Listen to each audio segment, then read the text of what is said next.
My name's Kyra Batara. I train out of Carlson Gracie Training Center and also 10th Planet with Eddie Bravo. I train with Gil Martinez, Elite Boxing, and Dale with Diesel Muay Thai.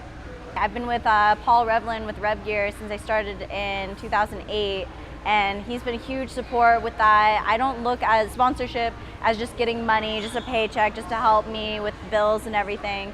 But as they help promote me, I help promote them.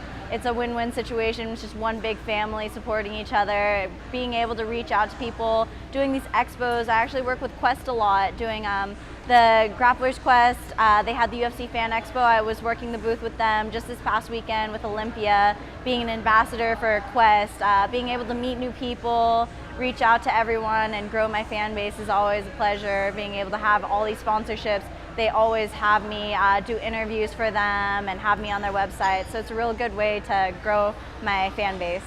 I read a quote somewhere that when a fighter can connect with their coach, it makes an unbelievable fighter. And so when you can have that connection with your coach where it's not just like a teacher at school where you come, you do your work, you leave. I have this emotional connection with my coaches, with all my coaches, my Muay Thai coach, my boxing coach, my Jiu-Jitsu coach, with Eddie Bravo, with my dad. My dad's cornered me at every single Jiu-Jitsu match, every single fight I've had since the start. I have a real emotional connection with all my coaches that it really helps, being that I am a female fighters, they are really emotional fighters. I believe that my mental game is so much stronger than my physical game. So I can train as hard as I can, but if things aren't mentally there, then I know I'm not going to perform right. So being able to have that connection with my coaches and them always being a positive impact on my life means a lot to me. I'm really close with Eddie. Eddie has always been a really big influence on my life. I started with him when I was 13 years old. I came in there from Portland when he was training George Soteropoulos. And so George told me, oh, if you're going to LA, go ahead and go, and Eddie will have you in there. So me and my brother went in there telling him we trained with George, and he just took to us really well and said, asked me a bunch of questions about where I see myself as a fighter, and he just said, he always says the kids are the future, the kids are what's going to be taking over the world. And so he really took me, molded me as a fighter, and I've been with him ever since. So I think that we have a real good connection just because he did start me off from scratch. I knew nothing when I first started with him. I didn't wrestle. All I did was maybe 2 months of jiu-jitsu when I started to meet him.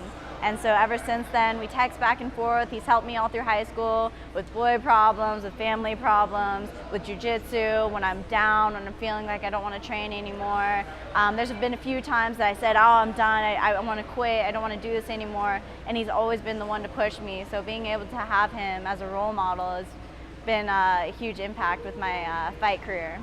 At my last gym, there was 1 or 2 girls, but it's hard finding someone that takes it serious, that's going to be in the gym, that's going to be reliable to train with all the time. Over here, we have a really solid women's team in jiu-jitsu. They're real competitive.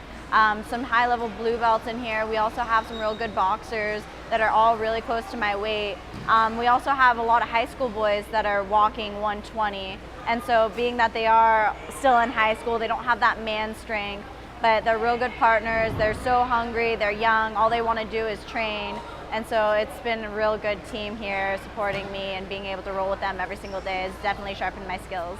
Being a fighter, there's a lot of emotions in the sport, and I understand how it can get to a lot of the girls, especially just girls in general. Like, you see girls and they always fight, they have their drama. And I have a lot of guy friends, and so I don't really deal with the girl drama. But seeing it on Tough and the bullying, it's more just the girls being catty, being girls. And so it's just, you need to stick with yourself and just believe in your own dreams and stay focused on what you want and not so concerned about everyone else. There's girls that are 5'6", 5'7" that cut to 115 or 105, and then I look at the 115ers, they're walking around anywhere from 135 to 150. Like, they'll cut a lot of weight. I've seen girls do it, and there's just no way that I feel strong enough, that I'm bulky enough to stay at 115 when I'm walking 115, 120 max. And so I feel really strong at 105. It's really hard to find fights right now, but they'll come. There's plenty of girls out there. I know a lot of 105ers around the area, around other states, so I'm comfortable with being at 105. I think especially after the season of Ultimate Fighter, it's growing like crazy. They're blowing up the girls. They have them on all the posters and magazines, trains in New York, so they're really blowing up the girls right now, and people are loving women's MMA. I know it was just a few years ago that Dana White said women would never be in the UFC, and now he loves all the girl fighters and sees what it's all about, that we're real tough, we take it seriously. So I think that sure enough, within a few years that he'll start adding more weight classes, so it's just a matter of the waiting game. My name's Kyra Batara, and I'm the future of MMA.